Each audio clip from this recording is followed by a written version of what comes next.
The last time I spoke to my older brother, he sent me a video of us as kids running through the sprinklers and said, "Remember when life felt like that?"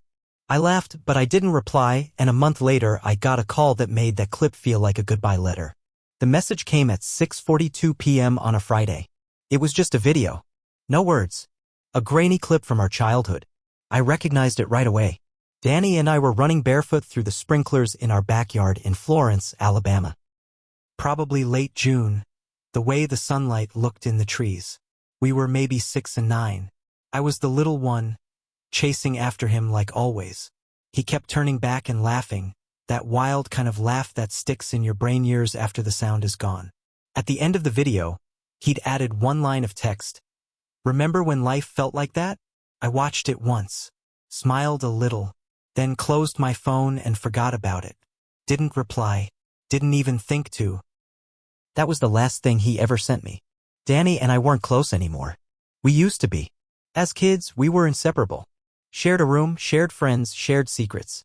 He was the funny one, always pulling me into his games, his plans, his wild ideas. He made life feel lighter. But things change. Life got heavier. We drifted. No big blow-up. No betrayal. Just time. Just growing up and slowly turning into different people. After college, he moved to Nashville. I stayed in Florence. Mom had passed when we were teenagers and Dad died 2 years ago from a stroke. That was the last time we saw each other. At the funeral, he showed up late, stood in the back. We nodded. Didn't speak.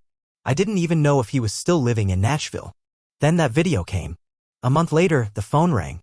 2:38 a.m. I remember the time because I squinted at the screen, annoyed, already half thinking it was a spam call.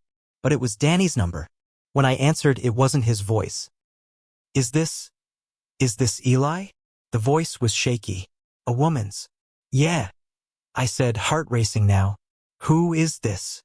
"My name's Alicia. I was Danny's girlfriend. I sat up, fully awake now. "There's no easy way to say this," she said, and then she broke down, just sobbing. When she finally got the words out, they didn't feel real. "Danny's dead. He took his own life." I didn't speak. Couldn't. My tongue felt like stone. She kept talking. Said she found him in their apartment. Said there was a note. Said I was the only family number saved in his phone. That part gutted me. We hadn't talked in 2 years, and I was still his emergency contact. She said the note was short. Just one sentence. "I miss when life felt like sprinklers and summer grass." That video, that message, that was his goodbye. And I didn't even say anything back. His funeral was small. Just a handful of people. Alicia sat next to me. She was quiet, pale, didn't cry much. Just stared at the coffin like she was in a trance. I didn't know what to say. I hadn't even known her name until a week ago.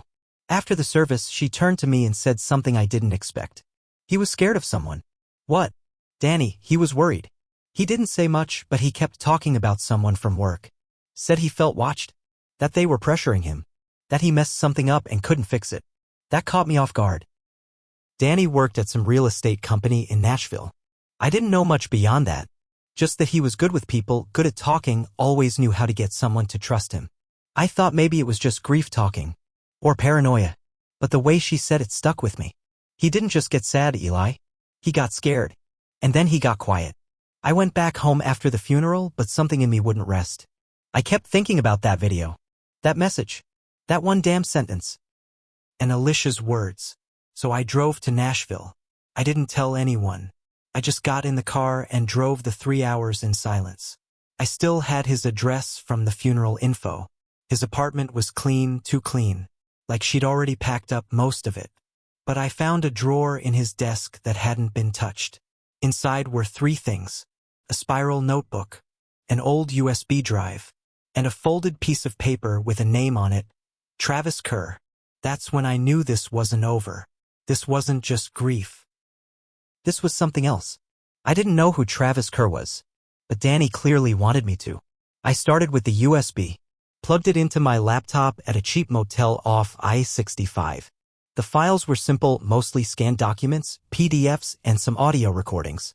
But the content wasn't simple at all. Turns out Danny had been keeping tabs on something. Something dirty. Most of the documents were tied to a real estate company called Mid-South Equity Partners. That was where Danny worked. On paper, they looked like your typical mid-level development firm, buying up properties, flipping houses, renovating apartments. But in those files, it became clear there was more going on. There were internal emails, financial records, fake invoices, and a lot of it had Travis Kerr's name on it. From what I could piece together, Kerr was one of the senior partners. Not the top guy, but high enough to make things happen. The emails showed him funneling funds into shell companies, bribing city inspectors, and something about tenant displacement strategy that made me sick to my stomach. Basically, they were forcing low-income families out of their homes with bogus code violations, paying off inspectors to condemn buildings so they could swoop in and redevelop for high-end profit. And Danny? He knew. Worse, he had helped at first. One of the recordings was Danny talking to himself. Late at night, maybe in his car. His voice was raw. I didn't know what it was at first. They told me it was just paperwork. I didn't ask questions. But then I saw them evict that family on Elm Street, that little girl crying in the hallway, and I knew. I fucking knew. Another file was even harder to listen to. A voicemail. I tried to back out. Kerr told me I was in too deep. That if I talked, I'd regret it. That I shouldn't pretend to be a hero now. I think they're watching me. That made my blood run cold. I called Alicia. She didn't answer right away, but when she did, I didn't waste time. Do you know the name Travis Kerr? She went quiet. Yeah. He came to our place once. Right after Danny quit. Said he wanted to check in. But it felt wrong. Like he was there to scare him. My heart pounded. Did Danny ever tell you he was keeping records? That he had proof? No, she said slowly. But now that you say it, he did hide that drawer. He always locked it when I came in the room. He was planning something, I told her. Maybe to go to the press. Maybe to expose Kerr. But he got scared. And now he's dead. There was silence on the line. Eli, she said, voice trembling. You think they killed him? I think they pushed him off a ledge until he jumped. I printed everything. Drove to the Mid-South office the next morning. Posed as someone dropping off documents. Told the receptionist I had papers for Kerr. The woman flinched when I said his name. He doesn't work here anymore, she said quickly. He left a couple weeks ago. Do you have a forwarding address? Or know where I can reach him? No, she said too fast. And I could see it in her face. She was scared too. I left, but I wasn't done. I still had the address from that paper Danny left, an old contact file from when Kerr worked in city development years ago. I tracked it to a high-rise condo outside Brentwood. Rich area. Gated community. I sat outside in my car for 6 hours. At 6:12 p.m. I saw him. Tall, bald, expensive suit. Getting out of a black Range Rover. Laughing with someone on the phone. My hands tightened on the steering wheel. Every muscle in my body wanted to run up to him and scream. But I didn't. Not yet. This wasn't going to be loud. Not yet. This was going to be slow. Because now I knew what Kerr had done. And I was going to make him pay for every second my brother lived in fear. I didn't sleep that night. I sat in the car outside that condo, engine off, heat rising in waves from the pavement as the city lights blinked out one by one. I watched Kerr's unit. 3rd floor, curtains drawn, lights off by midnight. I was replaying every second of that sprinkler video. The sound of Danny laughing, the water spraying from the hose. His grin as he turned to me and said, "Race you to the porch." That kid had trusted everyone, even when he shouldn't, and they crushed him for it. The next morning, I went back to Alicia's apartment. She looked rough. Hair tied back, sweatshirt on, dark circles under her eyes. She let me in without a word. "I need to know everything," I said. "Even the stuff you think doesn't matter." She nodded, walked to the table, and pulled out a small box. "This is everything he gave me. Said if anything ever happened to him, I should hold onto it." Inside were 3 things. A prepaid burner phone, a Metro Transit pass, and a receipt from a self-storage unit across town. The locker number was scrawled on the back. The storage facility was in a sketchy part of East Nashville. The kind of place where the cameras didn't work and the office was always on lunch break. The key fit. Inside the unit were 3 plastic tubs and an old file cabinet. The tubs were full of paperwork. Signed leases, court notices, and inspection reports with fake names but real city stamps. But it was what I found in the file cabinet that made me feel like I'd stepped off a cliff. Photos. Hundreds of them. People. Families. Kids standing in front of apartment buildings. Then the same buildings. Boarded up. Windows smashed. Condemned. Spray painted across the front. And then, near the back, a folder with just one word on it. Collins. I opened it and my chest went tight. It was my dad's name. Inside were emails, dated 6 months before Dad's stroke. He'd been in contact with Kerr, asking questions, calling out the same patterns Danny later documented. One email stood out. I'm not trying to ruin anyone, but I know what I've seen. If these properties keep changing hands under the same shell company names, I will go to the board and report it. I know your name, Travis. I sat back against the concrete wall of the storage unit, air knocked out of me. They threatened my dad too. Maybe more. And then 6 months later, he was dead. Stroke, the doctor said. Sudden. No warnings. But now? I wasn't so sure. Back at the motel, I sat staring at the wall. My dad. Danny. Both gone. Both touched by the same man. Kerr had built his empire on bodies. Pushed anyone who got in his way into silence. Or worse. But I wasn't going to be quiet. I wasn't going to disappear. I wasn't Danny. The next morning, I made 2 calls. The first was to an investigative reporter in Memphis named Reggie Mathers. Alicia had mentioned Danny had looked up a guy by that name once, said he dug up dirty secrets for breakfast. I told Reggie I had something big. He didn't sound excited until I mentioned the name Travis Kerr. There was a pause. Then, where can we meet? The second call was to someone I hadn't spoken to since high school, an old friend of Danny's named Victor. Used to run in rough circles. Last I heard, he was working private security. I just said one thing, I need to scare a man without touching him. Victor didn't ask questions. He just said, send me his name. I wasn't going to kill Kerr, but I was going to make sure he felt the same fear he poured into everyone else. And I wasn't going to stop until he lost everything. Victor didn't waste time.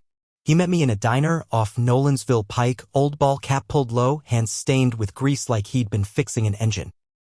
He sipped bad coffee and listened as I laid it all out. Kerr, the evictions, Danny's death, my dad's emails. I showed him the photos. The documents. Everything.